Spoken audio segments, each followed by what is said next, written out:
Good morning YouTube, it's the loftybiker here. I've gone up to Damrolls. Look what I've got behind me. I've got my NT and I've got the AT. I'm going to take them both out. Be a bit of a comparison video if you like. Anyway, I'll see you in a minute.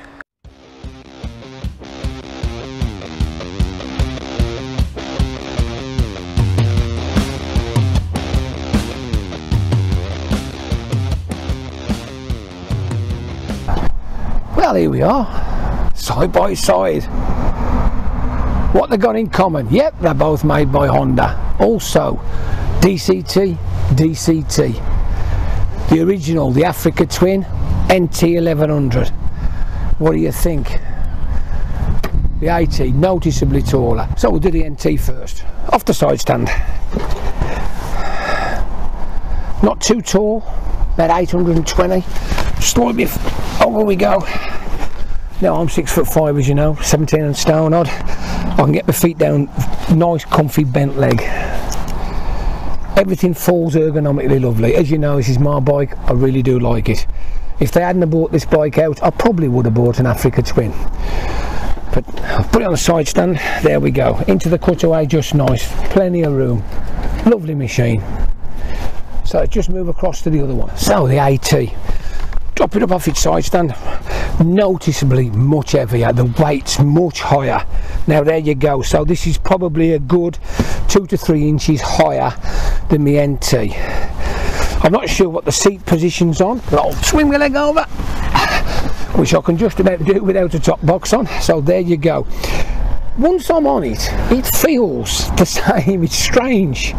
Okay, the screen's different and everything, but everything, the switch gear, the screen, everything, it's the same bike more or less. I'll just show you the leg room. So there we go, more or less identical cutaway. There's not much difference in the leg room at all. So why is the NT 13,000 and the AT getting on for 18-19 grand? Okay, so there's my NT with the dual clutch transmission. There's the pipe. Let's have a bit of a listen. Fire it into life. So there we go.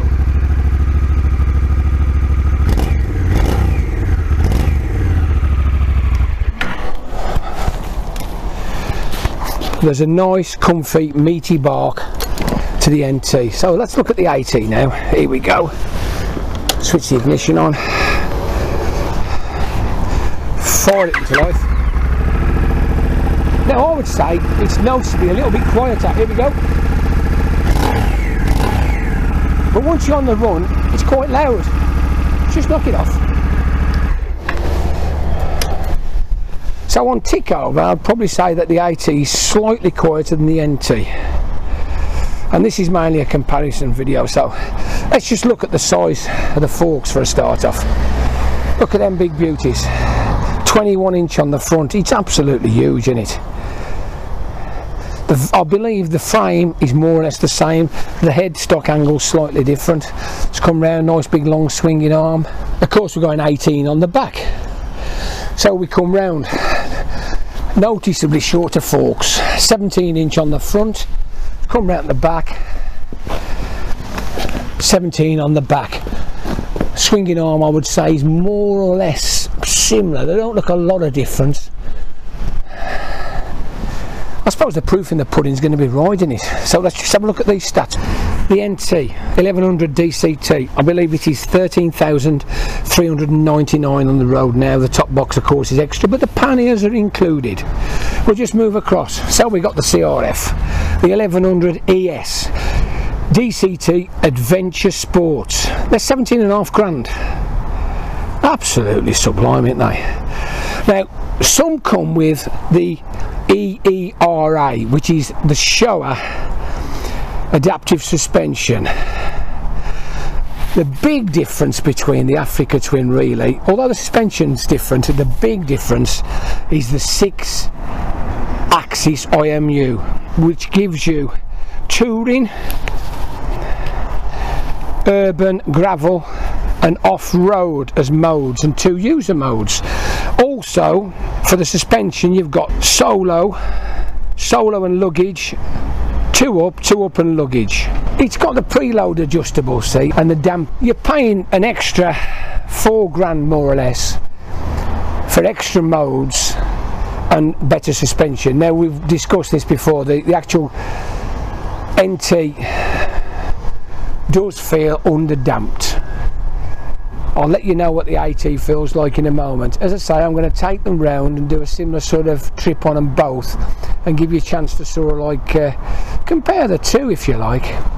I've got to say, the one thing that really does stand out for me is the colour on the AT is absolutely sublime. Now we just come across the NT. Now that looks block white in this, but it is block white with a fleck in. It's not that bad. The gold anodised rims on the AT against the black rims on the NT. Now I can't believe nobody's making a sticker kit similar to the AT to just make the NT look a little bit more modern, if you like, or blingy. Somebody on the forum has done the wheels gold, and I think gold with the white looks amazing. So moving back to the AT, you've got cornering ABS, wheelie control and rear lift control. So the electronics package is a lot better. I'm going to try and show you the dash if I can.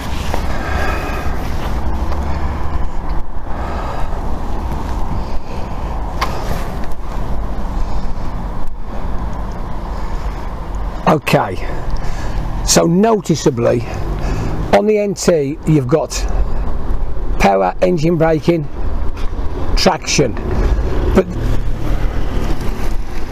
they're also only in blocks of 3, not 4. So the engine braking on this one's a block of 3, the power's a block of 4, the traction control's got about 7 or 8. You've got the gravel and the ABS. At the moment we're set to ABS on road, so as soon as you change the system to go into off-road, the gravel will come on and it's a different system altogether. But the actual dashboard is identical. You go through the trips, trip 1, trip 2, then you've got your adjuster on 4. Everything's the same. You come up, you've got Tour Urban, gravel, that one's extra. Off-road, that one's extra. User 1, user 2 and background to tour. So it's very similar, everything's the same. You've got the same gear indicator, the same tacho, same speedometer, same fuel gauge, everything's the same. It's just that this one has got more electronics because of the IMU. Just so as I can emphasise what I said, that there's your trips, trip 1, trip 2, trip 3, that's your adjuster. Tour,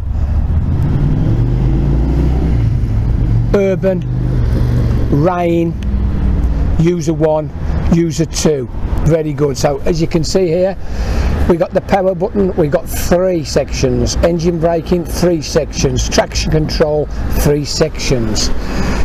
Obviously sooner or later the IMU will be fitted to this bike and the price will increase with the electronics package. Anyway, so we're going to take them for a ride and I'll do the same loop and I'll try and do a bit of side by side if I can. I'll see you in a minute with my helmet on. Comes up, press OK, we're on. Thumb the starter. So press goes into D. First gear D. You press it again, we're in S2. Okay, let's go ride. Loads and loads of lock, ever so easy. So here we go, a little bit of foot brake.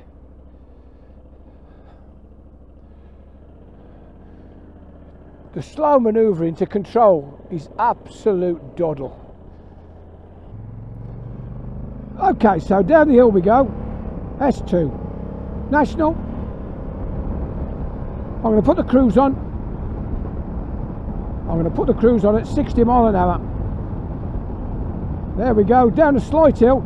Same thing happens as on the NT, just drops to 58, 59, then it stabilises at 60 and it's holding it. I would say that the cruise control is slightly more accurate. Now it's dropped again, now it's very, very similar. Approaching the bend, holding the 60, the handling sublime. You can really tell that the suspension's set up well. Does feel slightly firmer than the NT. There we go, we're still holding 60 mile an hour. We're in S2. I'm going to throttle off, drop the cruise out, down the hill, big lorry coming, drop 2 cogs, let the van come through. So we're in 3rd gear. Let's just see what the pull away is like. Here we go.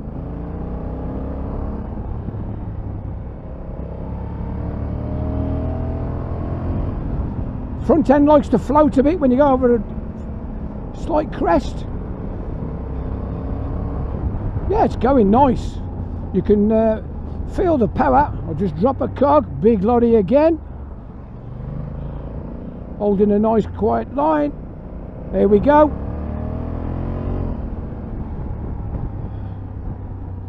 So we see if we can get an overtaking on this hill.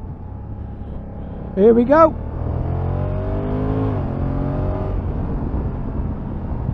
Up to the bend.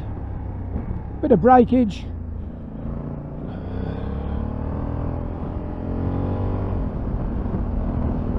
I don't know, it's me, but I feel that this engine is a bit more free revving than my NT.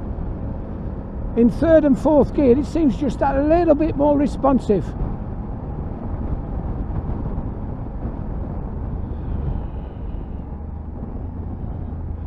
Okay, we're going to do a U-turn.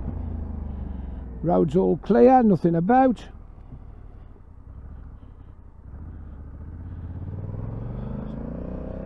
We're in a national.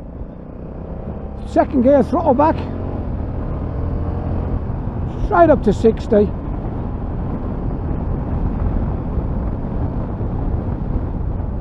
Now what I'm going to do is just leave it in 4th and just see what the throttle's like on and off. So I'm going to keep it ticking over at 38. Now a lot of people have mentioned on the NT forum about hunting, lurching throttle. We'll just get it up into 5th gear, 40 mile an hour 5th gear. I'm not, it's dropped back to 4th. I would say you can definitely tell that the DCT, this is generation 6, slightly more refined than the NT. I don't feel any lurching or hunting. I'm just going to squeeze the throttle, increase the speed. Revs pick up nicely. Down to the bridge.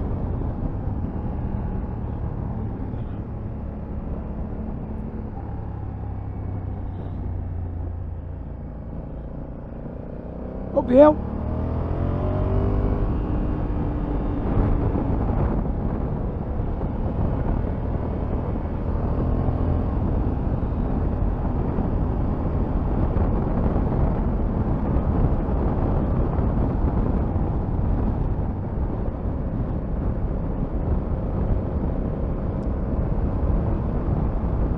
Yeah, I think that throttle, it's perfect really. Doing 60 mile an hour.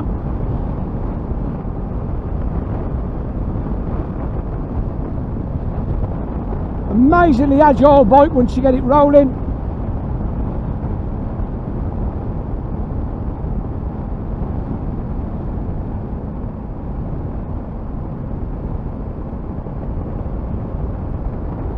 Okay, just drop a couple of cogs. And here we are back at the island. Right, let's check the NT on the same route. See you in a minute.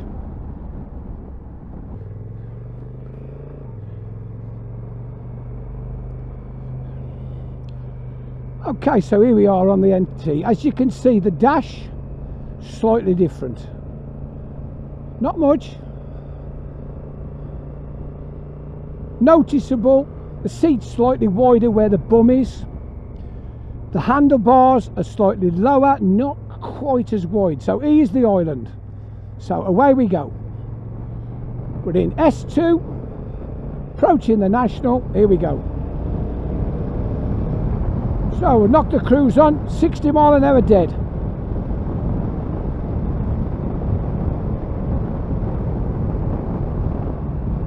Same thing happens, goes up to 60, drops to 57, 58, back up to 60.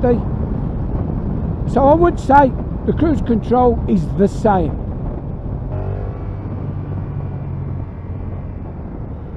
Round the bend we go.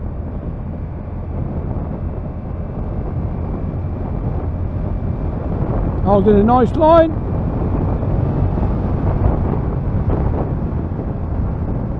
$60 mile an hour.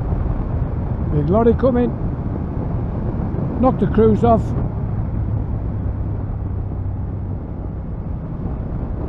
Cog it down one.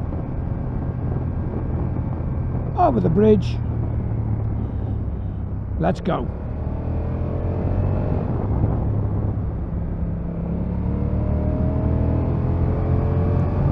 Definitely not as flighty as the AT, much more planted.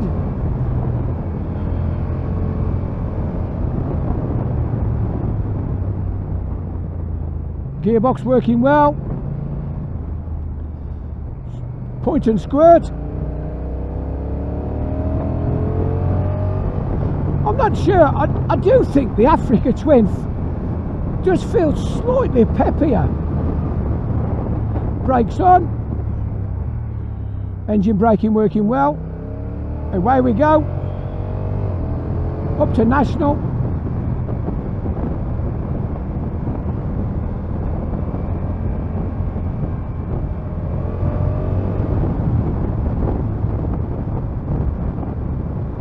Holding 60.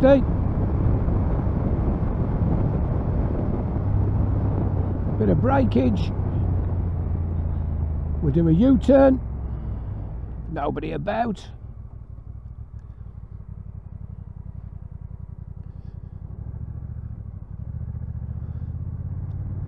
The actual low speed handling, U-turns and things, I don't think there's a lot of difference. So we come round the bend nice and steady. Let's hold it at that constant speed.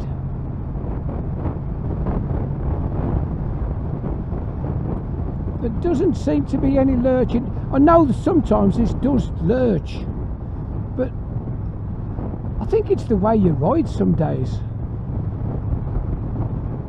There we go, 40. Holding a steady, constant throttle.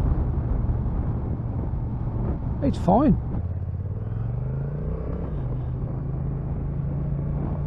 So here's a downhill stretch. I'll get it in fifth. 40 odd mile an hour in fifth. There's no lurching, no nothing. Like I say, it's the odd occasion. The one thing I can say is they're very, very similar. I think if you're the sort of person who likes the NT, you will like the AT as well.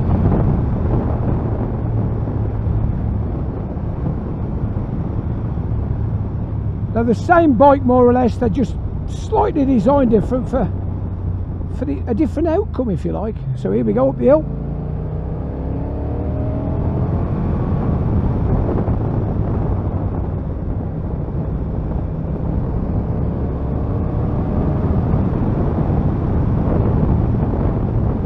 So here we go, 60 mile an hour in the bend. No cruise this time, I'm just holding the throttle.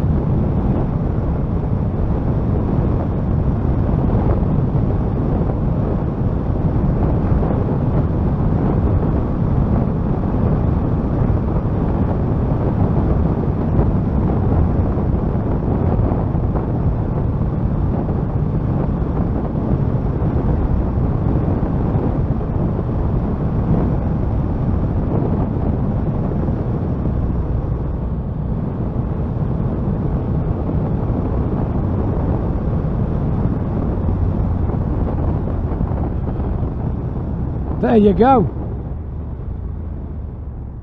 Not a lot in it, is there? Not a lot in it.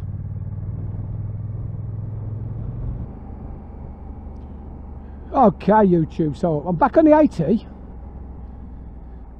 I'm going to take a left on the St Denis Road. I'm just going to do a brake test. So we're going down the hill, 4th gear, 40, nobody about, back brakes. Hazards came on, the gearbox went down itself. It actually went down from 4th, 3rd, 2nd into 1st, put the hazards on and stopped. Bit of pulsing in the back, so we'll do it again. This time I'm going to go a bit faster. I'm going to do 45 in 4th, front brake. Superb, lots and lots of fork dive. Gearbox drops itself again, lovely. So away we go. So we're doing 4th gear again. I'm going to get it up to 50 mile an hour, nobody about, front and back. Yeah, the brakes are pretty damn good. I'm feeling a lot of fork dive and a lot of pulsing through the brake lever. We're back on the NT. I'm just going to take a left down the lane, do a brake test comparison. So here we go, down the hill, 4th gear, 40 mile an hour, nothing about. Yeah, exactly the same. Hazards came on, dropped down the gearbox, lovely. Bit of pulsing in the back, not bad. So back up in 4th gear up to 50. Here we go. Noticeably less dive, noticeably. Let's carry on a bit. Here we go. 5th gear, 50, front and back, all clear. Yeah, far more civilised because of there's less dive. Right, let's turn round. So YouTube, there you have it. If you're looking for a Africa Twin or an NT, I should imagine the manual bike's pretty similar in most respects, but as you know, I'm a fan of the DCT, and it was nice to take both bikes out side by side for a direct comparison of how the NT and the AT are. Is the AT worth more money? I think it probably is. The finish, the cycle parts, the IMU, the modes, it just gives it the edge, the suspension. You can tell it's a £4 more bike. But would I pick the AT over the NT? I don't really know. I think if I was 5'5" to 5'10", I would definitely go with the NT. And if you're tall, you can ride either. Which is the best bike? I don't know. I don't know. I love them both. I must say, every time I get on the AT, it gives me a bit of a buzz. There's just something about it. I think it's such a lovely bike. Anyway, I hope that's been interesting for you. If you've enjoyed the video, click on the subscribe, click on the like, ring the bell, ask me a question. I'm only too pleased to answer, you know that. I'd like to thank Damerals again for letting me have the bikes. It's been great fun. As I say, it's a real eye-opener to take the two similar bikes out with identical engines and just compare them. Anyway, this is the Loftybiker saying ta-da for now. Ta-da.